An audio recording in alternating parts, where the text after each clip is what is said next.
Hello, our names are Heidi and Peter Wiedekamm. In the spring of 2012, we are right in the middle of preparations for a long sea voyage. We don't have a lot of experience. We've only been sailing since 2003 and then only during the summer holidays on the Baltic Sea. We've bought a boat called the Stormvogel. It's a 14.5 meter long Koopmans sailing boat. It's built of aluminum. The boat is 16 years old, Heidi is 51 years old, and Peter is 47. We have the boat remodeled according to our wishes and ideas in the Netherlands. After all, it's going to be our floating home for the next few years. We've decided on 3 years to start with, but who knows, perhaps life on board is not at all to our liking and we return earlier, or we enjoy it so much that we never return. Well, but that's probably unlikely. After all, we have 4 adult children and 2 grandchildren. We can't just sail away from them forever. We took over 20,000 pictures on our journey. We have selected more than 6,000 as the best of. Over 1,000 pictures made it into this slideshow. We've arranged the slideshow into different chapters corresponding to the legs of our journey. In each chapter, we only report on what we found to be really important, although we have even more to tell. The whole story will be in our book when it's finished. Get comfortable on your sofa, turn off the telephone, and get ready to go on an extraordinary journey through our wonderful world. We haven't created an exact travel itinerary. We only know that we want to go to the Caribbean first. We have to cross the Atlantic for this, a big challenge for us day tripper sailors. That's why we register for the Atlantic Rally for Cruises, or ARC in short.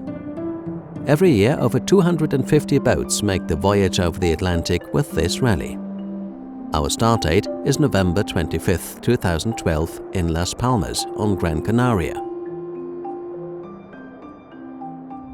A glance at the map shows, with a good 2,300 sea miles, the voyage to Gran Canaria is almost as long as the hop over the Atlantic.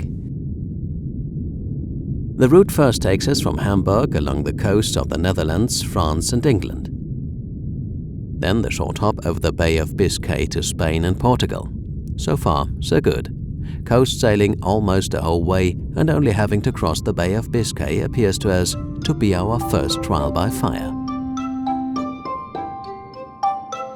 On schedule, we leave Hamburg on July 14, 2012, and still years later, it's not clear whether farewell tears were the reason for our damp eyes or the fine Hamburg drizzle once again coming down horizontally in the middle of summer. The Stormvogel has to enter the dockyard for a short time in IJsselmeer in the Netherlands. All work is completed within 2 weeks and we then move on quickly through lots of rain. We learn daily, as every day is different. The absolutely unfamiliar life on board, the many sailing maneuvers, the handling of the technical boat equipment and the weather ensure more stress than we would have liked. A west wind prevails at our latitude in summer, but this is exactly where we want to go, precisely against the wind, at least up until the first important milestone in Falmouth, right in the southwest of England. We are thrilled at the beauty of the English south coast. Who would have thought? Small estuaries and bays conceal spectacular places to anchor and divine villages. The mist, which is also common in summer, delivers fantastic pictures. According to reports, the ARC pilots meet every year in Falmouth and then cross the Bay of Biscay together. We only meet 2 other boats, but we ultimately make long friends with Diane and Graham of the Moni of Ardwell. Naturally, not right away, but after 1.5 years of journeying together bound for New Zealand, you can now call it that. Crossing the Bay of Biscay is more difficult for us than we imagined. For one, the wind stops after 1 day, and then Peter becomes so seasick that he is hardly able to steer the boat. The subsequent unscheduled stopover in the North French island of Ushant provides us with 4 insights. First, the island is very beautiful. It would have been a shame to have sailed past. Second, Seasickness is awful, and from then on has to be combated with effective medication. Third, the first overnight voyage ever in our life was badly prepared. We have to seriously plan better. Fourth, we need a new boat engine. We've known the old one wasn't okay since leaving Hamburg. All attempts to repair it had failed up to then. It overheats the minute it has to deliver more than 2,000 revs per minute.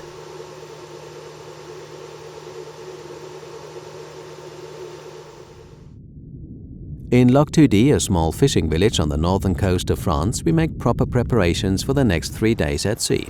And what do you know? It all works out. The wind is right, the problem with seasickness is under control, and even the night watch is doable, even if it is still very unfamiliar. We reached La Coruña in northern Spain on September 7th, 2012, and are very proud of our achievement. Really, we feel like little kings or explorers setting foot on an uncharted world. Extremely happy about the longest non-stop sailing trip we have ever sailed before, an unbelievable 330 sea miles, approximately 600 kilometers, now lie behind us. In Vigo, we decide to have a new boat engine installed and anticipate 2 weeks installation time. And as so often in our first voyage here, it is all different to what the skipper had imagined. We are stuck in Vigo an entire 8 weeks, with the ARC clock ticking and still 1,000 sea miles to go before Gran Canaria. We make use of the waiting time for extended trips into the city or the hinterlands. The superb late summer atmosphere serves to soothe our annoyance about the lost time.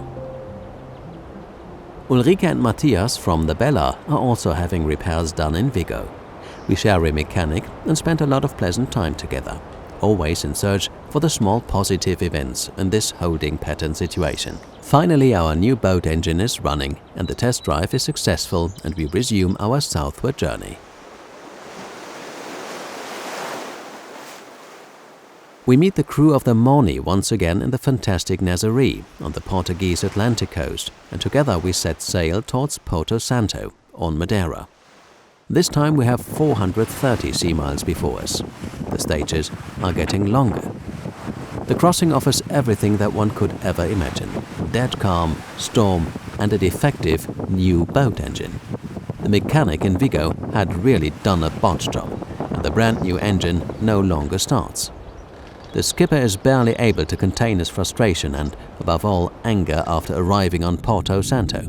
It seems as though the journey is at an end.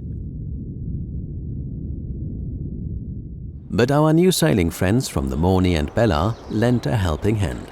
First with encouragement, just don't give up. Then with determination. We worked 2 days straight on our engine, following the telephone instructions of our specialist telephone joker Wolfgang from Germany. And sure enough, the engine is able to be saved and begins to run reliably once again. Our thankfulness knows no bounds.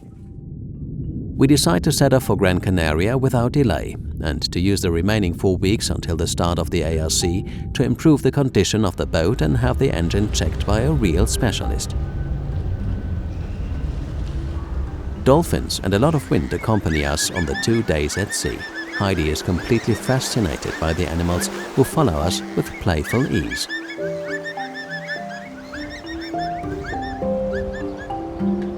The 4 weeks on Gran Canaria fly by. More ARC boats arrive every day.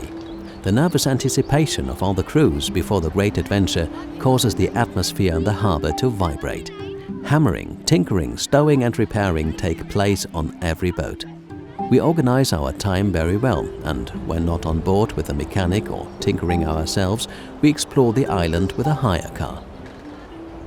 The Queen Mary II puts on a special show with its harbor maneuvers.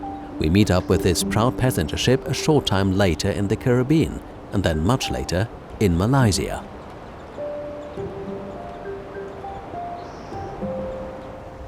Bad weather postpones the start of the ARC for 2 days.